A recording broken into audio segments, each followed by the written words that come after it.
सभी के खून शामिल है यहाँ की मिट्टी में, सभी का खून शामिल है यहाँ की मिट्टी में, किसी के बाप का हिंदुस्तान थोड़ी है।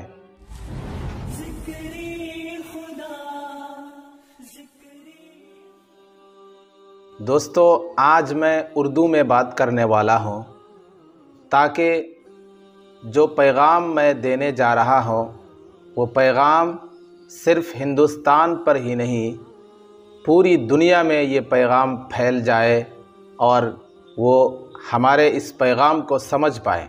दोस्तों, पूरी दुनिया में बिलखुसूस हमारे मुल्क हिंदुस्तान में अक़लियत पर जिस तरह जुल्म के पहाड़ तोड़े जा रहे हैं, जिस तरफ देखिए मुसलमानों पर जुल्म हो रहा है, कभी मुसलमानों के मदारिस को, मसाजिद को, मकातिब को तोड़ने और मुनहदिम करने की बात की जा रही है, कभी मुसलमानों को इस मुल्क से भगाने की साजिश की जा रही है। वो मुल्क जो हिंदू, मुसलमान, सिख और ईसाई की मिली जुली मेहनत और मोहब्बत का नतीजा है। यहाँ हिंदू रहते हैं, सिख रहते हैं, ईसाई रहते हैं, हर धर्म के लोग रहते हैं, मुख्तलिफ़ ज़ुबानें बोलते हैं, मुख्तलिफ़ चाल चलते हैं, मुख्तलिफ़ खाना खाते हैं। पूरी दुनिया में ऐसा एक मुल्क नहीं, ऐसा एक देश नहीं जैसा हमारा देश है। इसी को तो अल्लामा इकबाल ने कहा था, सारे जहां से अच्छा हिंदुस्तान हमारा। और याद रखो, हमारे हिंदुस्तान का सबसे पहले वज़ीर तालीम, एजुकेशन मिनिस्टर मौलाना अबुल कलाम आज़ाद है। इस मुल्क का सबसे अच्छा और बेहतर तराना जो सारे जहां से अच्छा हिंदुस्तान हमारा, ये लिखने वाला अल्लामा इकबाल है, जो मदरसे का प्रोडक्ट है। मौलाना अबुल कलाम आज़ाद मदरसे का प्रोडक्ट है। जंग आज़ादी में अपनी जान की बाजी लगाने वाले शेखुल हिंद हज़रत मौलाना महमूदुल हसन देवबंदी, रशीद अहमद गंगोही वग़ैरह, ये सब मदरसे के पढ़े हुए थे।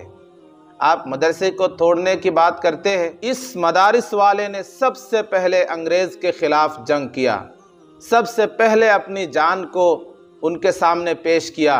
अपनी जान, अपनी माल, अपनी औलाद की परवाह किए बगैर मुल्क को बचाने में सबसे पहले और सबसे आगे वो खड़े हुए।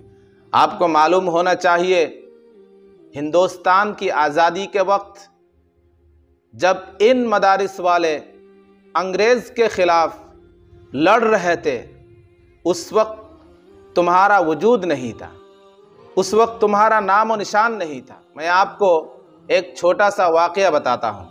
वो अंग्रेज़ का ज़माना था, अंग्रेज़ की हुकूमत थी। उस वक्त सहारनपुर के एक मदरसे से पढ़े हुए एक मौलवी साहब हिंदू और मुसलमान के दरमियान एक जगह को लेकर के झगड़ा हो गया था। वो झगड़ा इतना लंबा हुआ कि वो कोर्ट तक आया। वहाँ आने के बाद जज ने दोनों पार्टी को कहा कि आप लोग किसी एक को सालिस मान लीजिए, वो जैसा करेंगे इस जगह के बारे में फ़ैसला होगा। तो हिंदू लोगों ने कहा कि हमारे गांव में एक मौलवी साहब हैं जिनका नाम मुफ्ती इलाही बख्श रहमतुल्लाह अलैह।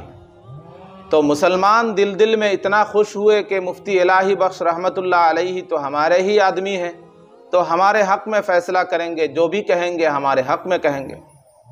जज ने मुफ्ती साहब को बुलाया और कहा कि मुफ्ती साहब, आप ही बताइए कि ये जगह हिंदुओं की है या मुसलमानों की है। तो मुफ्ती साहब ने कहा कि ये जगह तो असल में हिंदुओं की है। तो मुसलमान बहुत नाराज़ हुए और जज ने कहा कि आज मुसलमान हार गए और इस्लाम जीत गया। ये मुफ्ती इलाही बख्श रहमतुल्लाह अलैहि मदरसे से पढ़े हुए थे। रही बात मुल्क में दंगा और फसाद की, याद रखिए कि लगेगी आग तो घर कई आएगी जद में, लगेगी आग तो घर कई आएगी जद में। यहाँ पर सिर्फ हमारा मकान थोड़ी है। और जो कुर्सी में बैठ के आज नाइंसाफ़ी की बात करते हैं, उनके लिए एक शेर है जो आज साहिब मुस्नद है। جو آج صاحب مسند ہے کل نہیں ہوں گے، کرایہ دار ہے ذاتی مکان تھوڑی ہے، سبھی کے خون شامل ہے یہاں کی مٹی میں، سبھی کا خون شامل ہے یہاں کی مٹی میں، کسی کے باپ کا ہندوستان تھوڑی ہے۔